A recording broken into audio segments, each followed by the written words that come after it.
బయట ప్రజలకు తెలియని విషయాన్ని వాళ్ళు తన తెలివితేటలతోటి ఇన్వెస్టిగేటివ్ ఇన్స్టింక్ట్స్ తోటి బయటికి తీసుకొచ్చి ప్రజలకు ఇవ్వడమే జర్నలిజం.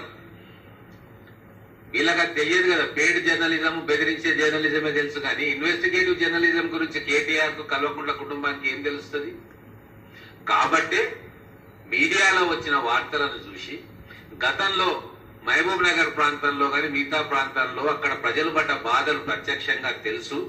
నా ఫోన్ ట్యాప్ అయిన విషయం కూడా నాకు తెలుసు. కాబట్టి డీజీపీ గారికి కంప్లైంట్ ఇచ్చిన, ఏమని, ఎవరు దీని వెనక ఉన్నారు, ట్యాపింగ్ చేయమని ఎవరు చెప్పిండ్రు, ఎందుకు చేసిండ్రు, నా నెంబర్ ఇచ్చి దీన్ని ఎంక్వైరీ చేయండి కూలంకషంగా అని చెప్పి ఈ రాష్ట్రంలో అత్యున్నతమైన పోలీసు అధికారి డీజీపీ గారు వారికి ఇచ్చిన.